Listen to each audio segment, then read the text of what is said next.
इस वीडियो को पूरा देखो। आज ही आपके जीवन से सारी परेशानी खत्म होगी। और चैनल को सब्सक्राइब और वीडियो को लाइक करें।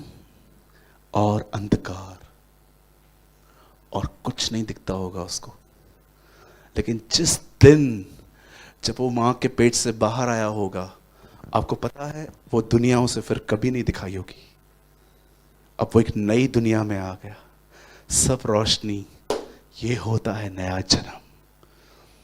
जब आप परमेश्वर के वर्ड को लेकर उससे मेडिटेट करते हैं, ये वही दुनिया जो आप देख रहे हो, ये वही दुनिया है जो आपके लिए नई हो जाती है। इसे कहते हैं, अगर जो मसीह में है, अब जो मसीह में है, वे नई सृष्टि है। पुरानी बातें बीत गई, अब देखो सब कुछ नया हो गया। किसने नया किया आपके और मेरे लिए? वचन ने। तो मैं आप में से हर एक को इनकरेज करना चाहता हूं कि आपके प्रॉब्लम का सॉल्यूशन पहले ही खुदा के पास है। पैनिक मत होइए, घबराइए मत, डरिए मत। खुदा आपके साथ है। और मैं आप में से हर एक को, जितने भी लोग यहां पर आए हैं, सुनिए प्लीज, मेरी आपसे विनती है, अगर आप यहां पर एक अच्छी जिंदगी, एक प्योर लाइफ जीना चाहते हो, थॉट्स में, विचारों में, मैं आप में से हर एक को कहना चाहता हूं, हर दिन वर्ड को लीजिए, उस वचन को लेके सोचिए, उस वचन को खाओ, उस वचन को अपने अंदर लो, उस वचन को अपने अंदर रखो। इस तरह अपने माइंड को एवरी सिंगल डे रिन्यू कीजिए। इस तरह अपने मन को नया कीजिए।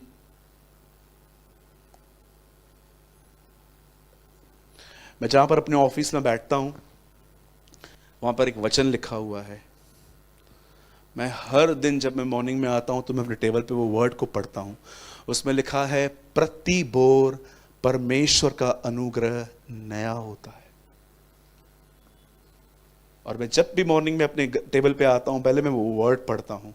यस, आज भोर है और मैं बिलीव करता हूं कि आज खुदावन मुझ पर एक नया फजल लेकर आएंगे। I start my day like this. एक चीज कर सकते, आज घर जाएंगे ना, एक चिट बनाओ। चिट समझते हो? वो वाला चिट नहीं, कॉपी वाला नहीं, क्योंकि हमारे थोड़े माइंड अभी थोड़े ओल्ड है ना। वो वाला चिट नहीं है। एक चिट बनाओ। कौन सा वचन है जो आपको बहुत टच करता है, उस वर्ड को लिखो, और जहां कहीं आप सोते हो वहां सेलो टेप से चिपका दो। और जिस दिन आपको लगे ना अब ये वचन दीवार पे नहीं दिल पे लिखा गया है, वहां से उतार दो। आज के दिन करके देखो। ठीक है, करेंगे? ब्रदर हम कर तो देंगे, लेकिन हमको मम्मी मारेगी। क्यों? दीवार पे लिखने नहीं देती है वो हमें। हम मम्मी को मनाओ। चलिए स्टार्ट करें हम। आज के वर्ड में आए। मैंने ये काउंसलिंग देनी थी मुझे, और अब मैं वचन की तरफ जा रहा हूं। मुझे विश्वास है कि आज का वर्ड थोड़ा हैवी है, लेकिन आपको डाइजेस्ट करना पड़ेगा। ठीक है? बाजू वाले को बोलो, अब नींद से उठो। हाँ, बहुत सो लिए। ठीक है, समझने वाले को इशारा काफी है। चलिए आइए हम सब खोलेंगे उत्पत्ति, द बुक ऑफ जेनेसिस। अब आइए पुराने लोगों, आज आपकी खैर नहीं है। अल्लाह।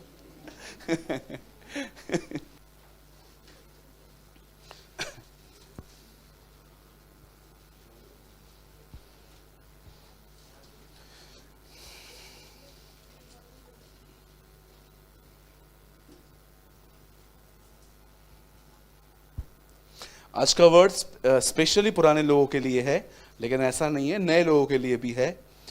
और मैं आपको कहना चाहता हूं, आज का वर्ड आपके ऊपर फिर से एक बड़ी जिम्मेदारी ले आएगा। कोई आमीन नहीं बोलेगा, आई नो। अभी बोल रहे हो।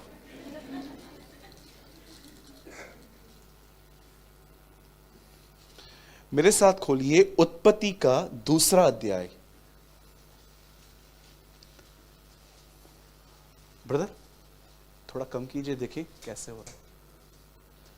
पंकज भाई, उत्पत्ति 2 अध्याय और उसका पहला वचन लगाइए।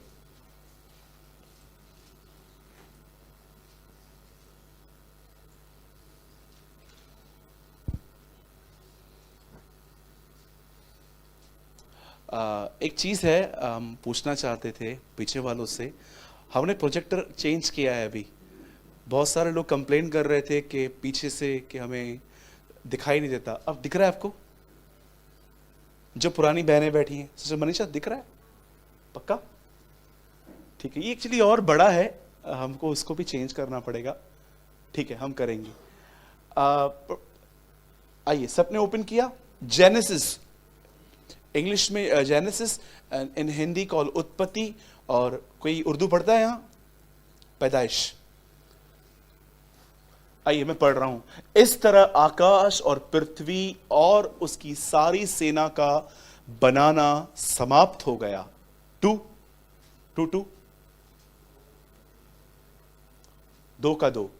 और परमेश्वर ने अपने काम जिसे वह करता था 7वें दिन समाप्त किया, और उसने अपने किए हुए सारे काम से 7वें दिन विश्राम किया।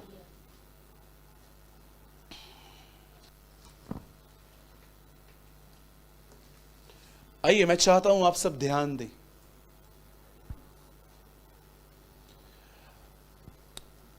बाइबल की शुरुआत इस तरह हुई है कि परमेश्वर ने इस सृष्टि को बनाने के द्वारा अपने आप को रिवील किया है। अगर आप ये जानना चाहते हैं कि खुदावन ने अपने आप को कैसे प्रकट किया है, तो उत्पत्ति 1 अध्याय एक ऐसा अध्याय है जिसमें वर्णन किया गया है कि सृष्टि बनाने के द्वारा उसने अपनी ताकत और अपने आप को रिवील किया, प्रकट किया। जैसे आप जानते हैं कि अगर हम कहेंगे कि परमेश्वर ने अपना प्रेम किस तरह प्रकट किया, तो आप सभी जानते हैं परमेश्वर ने अपना प्यार जीसस के थ्रू रिवील किया है।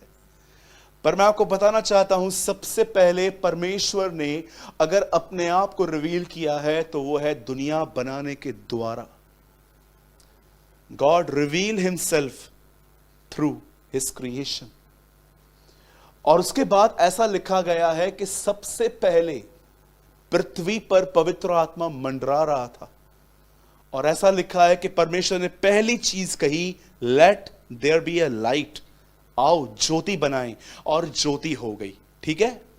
उसके बाद अगर आप बाइबल को पढ़ेंगे तो आपको पता चलेगा कि परमेश्वर ने, हो सकता है मैं थोड़ा ऊपर नीचे बोल रहा हूं, ठीक है, लेकिन आप समझ लेना। उसके बाद आपने देखा होगा पानी के 2 हिस्से किए गए हैं। पानी के 2 हिस्से किए गए, एक पानी ऊपर डाल दिया गया है आसमान पे, इसलिए आपने देखा होगा स्काई ब्लू है। आज भी ऊपर आप देखिए वो ब्लू दिखता है। और जो पानी नीचे था उस पानी को भी उसने अलग कर दिया और उसे समुद्र कहा। उसके बाद आप पढ़ते हैं कि खुदावन ने किस तरह से पेड़ पौधे, जंगली वृक्ष वगैरह सब बनाए, और उसके बाद चौथे दिन पे आप पढ़ते हो सूरज और चंद्रमा, और ऐसा लिखा है सारे प्लैनेट्स उसने बनाए। कई लोगों से मैं पूछता हूं कि सूरज उसने क्यों बनाया, मैं अपने लिए नहीं बोल रहा हूं, उससे सूरज क्यों बनाया, तो रीजन देते हैं कि हमारे लिए, बस सब हमारे लिए, सब अपने लिए चाहिए। तीसरे दिन पे उसने क्या बनाए थे? पौधे, पेड़, इनको धूप चाहिए रहती है, उनके लिए बनाए गए। और उसके बाद आप पढ़ते हैं कैसे परमेश्वर ने सब कुछ बनाया। अब आइए हम उस चीज पे आते हैं जो मैं आपको बताना चाहता हूं। आप जानते हो सब कुछ बनाने के बाद 6वें दिन बाइबल बताती है उसने मनुष्य को अपनी समानता में और अपने स्वरूप में बनाया। इंग्लिश में लिखा गया है God create a man in his image and in his likeness. और उर्दू बड़ी खूबसूरत है। उर्दू में लिखा गया है खुदावन ने 6वें दिन इंसान को अपनी ही सूरत और अपनी ही सीरत में बनाया। राइट? जैसे इंसान को परमेश्वर ने अपने स्वरूप और अपनी समानता में बनाया। अब मैं आप में से हर एक से एक सवाल पूछना चाहता हूं, स्वरूप और समानता में क्या अंतर है? क्यों परमेश्वर ने ऐसा लिखा गया है वहां पर कि परमेश्वर उसके नथनों में फूका? आप जानते होंगे ना, लाजर को जिलाया गया था शब्द से, आदम को जिलाया गया ब्रीथ से, क्योंकि लाजर को सिर्फ जिलाया गया था, आदम के अंदर अपना नेचर इंपार्ट किया गया था। That is a reason. जब परमेश्वर ने छठवें दिन मनुष्य को बनाया, ऐसा लिखा गया है कि उसने उसके नथनों में जीवन का श्वास फूका, और फूकने के बाद ऐसा लिखा गया है, on the seventh day God rest. परमेश्वर ने इंसान को अपने ही स्वरूप और समानता में, आप जानते हो इन दिनों में आप में से हर व्यक्ति यहां पर जो बैठा है, चाहे आप भाई हैं चाहे आप बहन हैं, आप जानते हैं आप सब परमेश्वर के स्वरूप में हैं। परमेश्वर मेरी तरह दिखता है, रॉन्ग, आप परमेश्वर की तरह दिखते हैं। क्या लोग मेरी बात समझ रहे हैं? आप जानते हो परमेश्वर कैसा है? देखिए मुझे, उसके पास भी मेरी तरह दो आंखें, एक नाक, एक मुंह, दो हाथ, एक पेट। उसने मुझे अपने स्वरूप में बनाया है। पर अब सवाल यह है कि क्या आप उसकी समानता में हैं? जब परमेश्वर ने एक इंसान को अपने स्वरूप और अपनी समानता में, स्वरूप का मतलब बाहर से भी अपनी तरह, समानता का मतलब अंदर से भी उसकी तरह, जब उसने उसको बना लिया, तब बाइबल बताती है जब परमेश्वर ने देखा कि सब बन गया है, उसके बाद लिखा गया है कि जितने काम वो करता था उसने समाप्त किए, और सातवें दिन उसने विश्राम किया। मुझे बताइए क्यों परमेश्वर ने विश्राम किया? Y God rest? एक हिंदू भाई ने, जो गीता का प्रचार करता है, उससे मुझसे सवाल पूछा। बोला, कैसा खुदा है तुम्हारा? थकता है? थक गया तुम्हारा परमेश्वर? एक्चुअली वो डिबेट करना चाहते थे मुझसे। वो चाहते थे कि मैं इन बातों का उनको आंसर दूं। मैंने उनको कहा, ब्रदर मैं आपको बहुत जल्दी इस बात का आंसर दूंगा। उन्होंने मुझसे कहा कि ये खुदा कैसा है? तुम्हारा खुदा थक जाता है? आप जानते हो परमेश्वर ने यहां पर विश्राम क्यों किया? Why God rest? मैं आप में से हर एक से एक बात पूछना चाहता हूं, जो भी लोग नौकरियां करते हैं। जब आप नए नए जॉब में गए थे, आपके लिए चीजें इजी थी? आपके लिए काम करना आसान था? डिफिकल्ट था? लेकिन जरा सोचिए, आपने किसी को काम सिखा दिया है, अब आप कैसे बैठते हो ऑफिस में? हाँ? आराम से बैठे रहते हो। क्यों? क्योंकि आपका काम कोई कर रहा है। मुझे आज भी याद है जब मैं जॉब करता था, अभी तो खुदा के फजल से मैंने नौकरी छोड़ दी है, अब मैं डैड के साथ ही हूं, पार्ट टाइम जो है मेरा करता हूं। मैं आपको बताना चाहता हूं, जब मैं काम करता था, मेरे लिए हर काम मुझे करना पड़ता था। बॉस ये कहे ये लेकर आ, ये लेकर आ, वो लेकर आ, वो लेकर आ। आप सभी जानते हैं मैं वाइन शॉप पे काम करता था। लेकिन जब मुझे पता चला कि नो, ये जॉब हमारे लिए नहीं है, तब मैंने वो काम छोड़ दिया। लेकिन मैं आपको बताना चाहता हूं, मुझे आज भी याद है चश्मे वाला वो लड़का जिसको मैंने पूरा काम सिखाया। और कई बार अब जो मुझे बॉस बोलते थे, मैं बैठ के आराम से होता, जा लेकर देख क्या, जा लेकर आज क्या होता है ना। उस व्यक्ति की वजह से मुझे रेस्ट मिलता था, क्योंकि मैंने उसको सारा काम सिखा दिया। आप सिंपल इस बात को समझिए, परमेश्वर दिन रात काम कर रहा था, लेकिन जब परमेश्वर ने अपना रिप्रेजेंटेटिव बनाया, तब उसे विश्राम मिला। अब परमेश्वर को एक बात साफ थी कि अब जो काम मुझे करना था, अब वो ये काम ये कर लेगा। परमेश्वर ने एक व्यक्ति बनाया, परमेश्वर ने उसके अंदर एक स्वभाव डाला, और परमेश्वर ने विश्राम किया, क्योंकि परमेश्वर जानता था कि जो काम मुझे करना है, इट मींस मुझे लोगों को दिखाना है कि मैं कितना महान और कितना भला, कितना अनुग्रहकारी और कितना दयालु हूं। अब मैं ये काम नहीं करूंगा, अब ये काम आदम करेगा। आप जानते हो, आप में से कितने लोग इस बात को जानते हैं, जिस व्यक्ति ने, जो व्यक्ति परमेश्वर की समानता में आया है, उसने परमेश्वर को अपने अंदर विश्राम दिया है। जो व्यक्ति परमेश्वर की समानता में आया है, उस व्यक्ति ने परमेश्वर को विश्राम दिया है। 38 साल के रोगी को चंगा करने के बाद लोग यीशु से मिलकर कहते हैं, सबत के दिन तू क्यों काम करता है? आप सभी जानते होंगे यीशु सबत के दिन काम करता था। वो एक ऐसा दिन था जिस दिन इजरायली कोई काम नहीं करते थे, लेकिन यीशु उस दिन काम करता था। एक दिन लोग उसे कहते हैं, तू सबत के दिन क्यों काम करता है? यीशु कहता है, मेरा बाप भी काम करता है, इसलिए मैं भी काम करता हूं।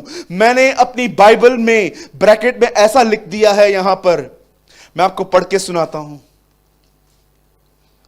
जब उन्होंने यीशु से कहा, सबत के दिन क्यों काम करता है, तब यीशु ने, ये वहां पर लिखा नहीं है लेकिन मैंने ऐड किया है, तब यीशु ने उनसे कहा, मेरा बाप भी काम करता है, मैं भी काम करता हूं। आप जानते हो मैंने यहां ब्रैकेट में क्या लिखा है? मैंने यहां पर लिखा है,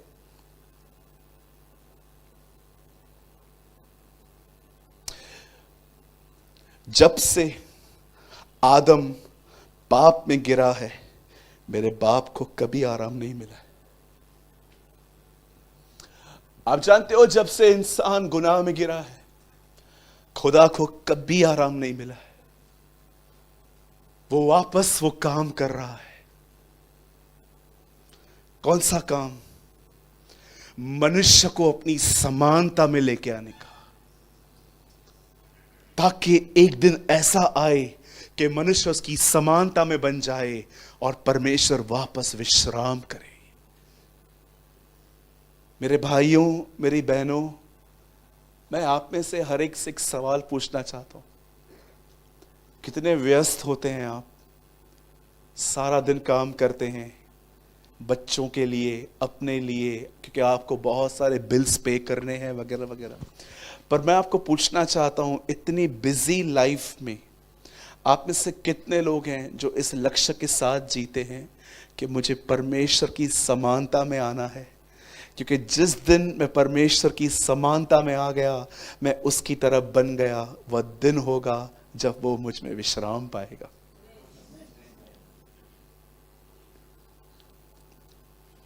मेरा ये सवाल है आपसे आज।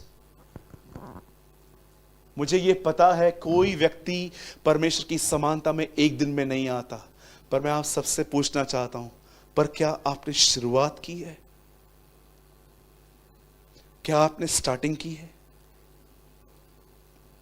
कितने लोग हैं यहां पर, मैं आपसे पूछना चाहता हूं कि एटलीस्ट आज से आप शुरुआत कर रहे हैं कि ब्रदर, आज एक नया उपदेश सुन रहा हूं मैं कि वो लोग जो परमेश्वर की समानता में आ गए हैं, परमेश्वर उनकी जिंदगी में, उनकी लाइफ में विश्राम कर सकता है। विश्राम करने का मतलब समझते हैं, परमेश्वर आपसे इतना संतुष्ट हो चुका है कि परमेश्वर जानता है कि ये वो व्यक्ति है जो मुझे रिवील करेगा मैं कौन हूं। ये वो व्यक्ति है जो प्रकट करेगा कि मैं कौन हूं।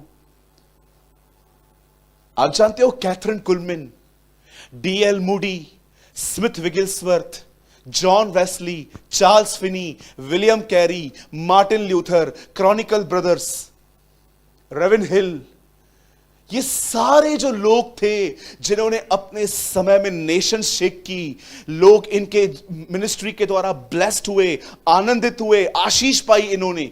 आप जानते हो इन सेवकाई, ये सब लोग डिफरेंट क्यों थे? क्यों ये सब लोग बहुत डिफरेंट थे अपने लाइफ में? क्यों आज के प्रीचर्स आज भी इनके प्रीचिंग को लेकर प्रीचिंग करते हैं? कितने लोगों ने जॉन वेस्ली की इस लाइन को पढ़ा है कभी? मैंने अपने आप को आग में जलता हुआ रखा है ताकि सब मुझे जलते हुए देखें। पढ़ा है आपने जॉन वेस्ली की इस लाइन को कभी? मैंने अपने आप को आग में रखा है ताकि सब मुझे जलता हुआ देखे। घर जाके सोचना कि मैंने क्या कहा है आपको। मैं जानता हूं आज की मीटिंग इतनी हैवी है कि आप में से बहुत सारे लोग जो हैं यही सोचेंगे कि ब्रदर नहीं, इट्स वेरी हार्ड, ये होता नहीं है। मैं आप में से हर एक से पूछना चाहता हूं, क्या आपके अंदर थोड़ी सी भी ये डिजायर है, थोड़ी सी भी, नॉट 100%, पर क्या आपके अंदर 10-20% भी ये डिजायर है कि मैं परमेश्वर की समानता में आऊं और परमेश्वर मुझ में विश्राम पाए?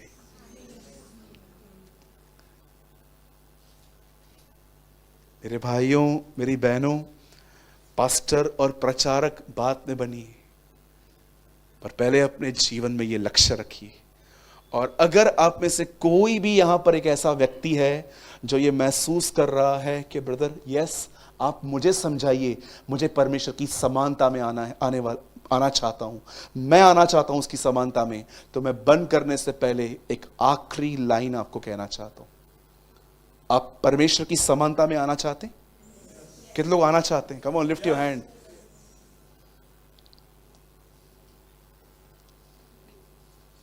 आप जानते हैं आपका कौन वेट कर रहा है इन दिनों में? आप इससे कितने लोगों ने ये देखा है? हम पृथ्वी पे सीड डालते हैं, पृथ्वी हमें फल देती है। आप पेड़ उगाते हैं, पेड़ खुद ब खुद उगता है। आप जानते हो जो चीज ग्रो करती है उस चीज में लाइफ है। कितने लोगों ने यह वचन पढ़ा है? पृथ्वी बड़ी आशा भरी निगाहों से परमेश्वर के पुत्रों का इंतजार कर रही है। आप जानते हो जिस अर्थ पे आप रह रहे हो ना, वो अर्थ भी वेट कर रही है कि आप उसकी समानता में कब आओगे। वहां पर यह नहीं लिखा गया है कि यीशु, ऐसा नहीं लिखा गया है वहां पर कि पृथ्वी खुदा का वेट कर रही है। लिखा है पृथ्वी बड़ी आशा भरी निगाहों से परमेश्वर के पुत्रों के प्रकट होने का इंतजार कर रही है। सृष्टि भी इंतजार कर रही है कब कलीसिया उसकी तरह बनेगी और वो उसे लेने के लिए आएगा। यू नो, एक आदमी ने मुझसे पूछा कि ब्रदर रैप्चर क्या है? मैंने कहा मरणहार देह को छोड़कर हमेशा की जिंदा रहने वाली देह को पहन लेना रैप्चर है। आप जानते हो बहुत जल्द परमेश्वर आपको एक ऐसा बदन देने वाला है जो बदन कभी आपको पाप करने के लिए टेम्प्ट नहीं करेगा। परमेश्वर आपको ऐसा बदन देने वाला है जिसमें कभी आपको भूख नहीं लगेगी, एक ऐसा बदन जिसमें कभी कोई शिकायत नहीं होगी। मैं आपको कहना चाहता हूं यह रिवॉर्ड है रैप्चर में। ओ, मैं आपको सच कहता हूं, उद्धार, किसी ने मुझसे पूछा ब्रदर उद्धार क्या है? मैंने कहा मैंने उद्धार पाया है, मैं उद्धार पा रहा हूं और मैं उद्धार पाऊंगा। उससे बोला इसका मतलब क्या है? मैंने कहा जब मैं प्रभु में आया तो मेरे सारे गुनाह माफ हुए, अब जो मेरे अंदर है वो पाप निकल रहा है और एक दिन बहुत जल्द यीशु आएगा और मुझे इस बदन में से निकाल के ले जाएगा। This is called a complete salvation. आप जानते हैं आपको हमेशा उद्धार ऐसे बोलना चाहिए, मैंने उद्धार पाया था, मैं उद्धार पा रहा हूं और मैं उद्धार पाऊंगा। इसका मतलब मेरे गुनाह माफ हुए हैं और इस समय खुदावर मुझे अपनी समानता में बना रहे हैं पाप से निकाल के, और बहुत जल्द एक दिन ऐसा आएगा जब वो मुझे इस बदन में से निकाल के अपने साथ ले जाएगा। आपका और मेरा एक लक्ष्य होना चाहिए जिंदगी में कि हम परमेश्वर के स्वरूप में तो हैं, पर क्या हम परमेश्वर की समानता में हैं? मेरी बहनों जरा सोचो, आपके हस्बैंड को आप कितने भाएंगे अगर आप परमेश्वर की समानता में हो तो? मेरे भाइयों जरा सोचो, आपकी बीवियां आपसे कितनी ब्लेस्ड होंगी अगर आप परमेश्वर की समानता में आ जाओ। मैं आप पेरेंट्स को कहना चाहता हूं, अगर